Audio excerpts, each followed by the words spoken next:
Every channel in this space, including this one, has told you which towns are dying, which states people are fleeing, which cities you should avoid. And look, that content matters. But here is what nobody covers.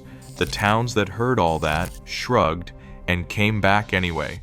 Not with a lottery win, not because some billionaire swooped in. These are places that were genuinely left for dead, lost their industries, watched their populations bleed out for decades, and then figured out how to reinvent themselves from scratch.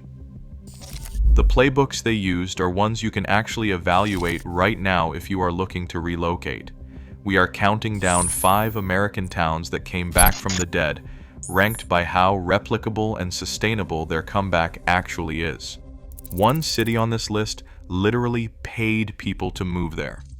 Another tore down a highway bridge to reveal a waterfall it had been hiding for 40 years. Subscribe if you have ever searched for affordable towns and gotten nothing but the same recycled list. Number 5. Tulsa, Oklahoma. Tulsa had the kind of reputation that made people drive through instead of stop. It was an oil town that peaked decades ago, and it watched talent leave for Dallas and Denver. 3 straight years of negative migration. Then in 2018, a local foundation launched Tulsa Remote. The pitch was simple. Move here, work remotely, and we will hand you $10,000. Sounds like a gimmick. Here is the data. Harvard tracked the program and found participants save $25,000 a year on housing alone. The median home price sits around $246,000. That is 43% below the national average. Cost of living is 17% lower, and for every dollar spent on the incentive, $13 flows back into the local economy. The average participant earns about $100,000 a year. Oklahoma hit its biggest population growth in a decade in 2023. What it feels like is a city where co-working spaces are popping up in buildings that were boarded up 5 years ago. Shout out to the Oklahoma wind, though. You do not bring an umbrella here. The wind just decides where you are going. And if a cash payment to move somewhere seems aggressive, the next city used something even more creative. Number 4. Duluth, Minnesota. Scientists are calling Duluth the most climate-proof city in America. It sits at the western tip of Lake Superior, which holds about 10% of the world's accessible fresh water. The city was built for 107,000 people. Right now, it has about 88,000. The infrastructure is already there. The houses are already there. In 2019, a Tulane University professor branded Duluth a climate refuge. The New York Times picked it up. CNN ran a feature. The Daily Show did a segment, and people actually started moving. Population is up 1.5% since 2020, which doesn't sound like a lot until you realize it had been flat for 2 decades. Median home price for a single-family home is around $292,000. The biggest private employer is Cirrus Aircraft, building the world's best-selling general aviation airplane with nearly 1,600 local employees. A former mayor called it the crucial turning point for the city. The winters are brutal.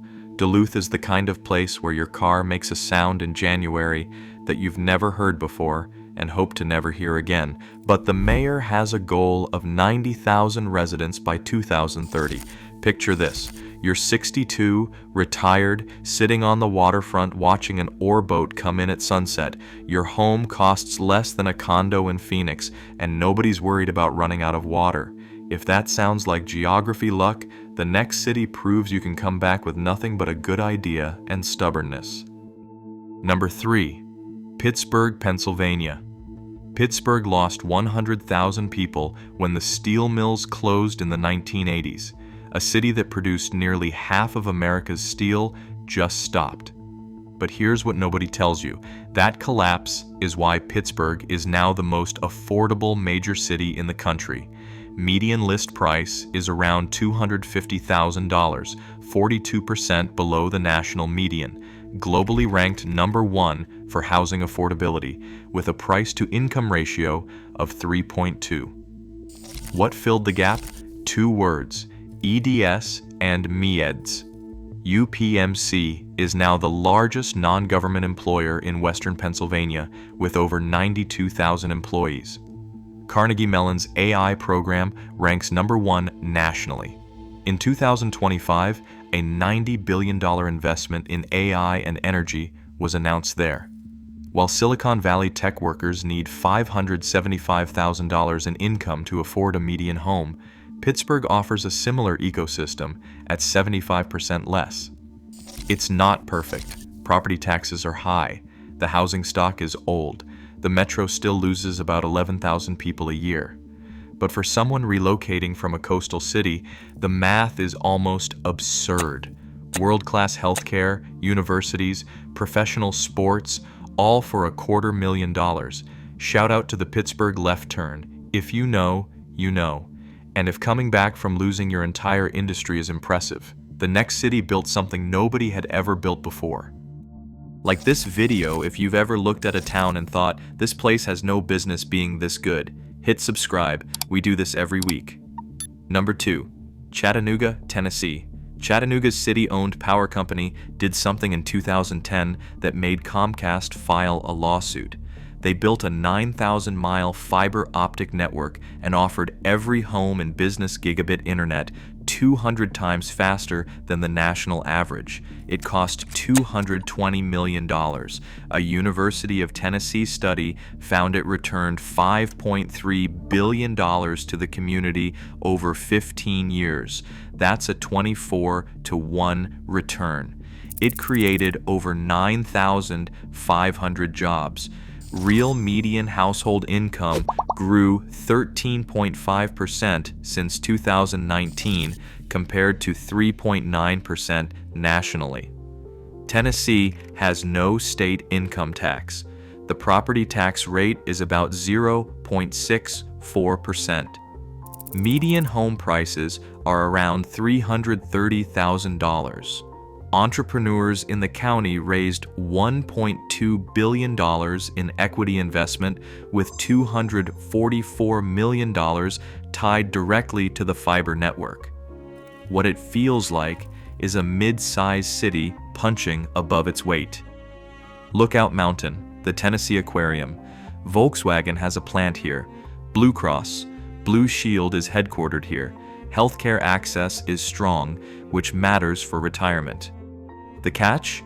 Home prices jumped 39% between 2019 and 2025. But compared to Nashville, an hour and a half north, it's still a bargain.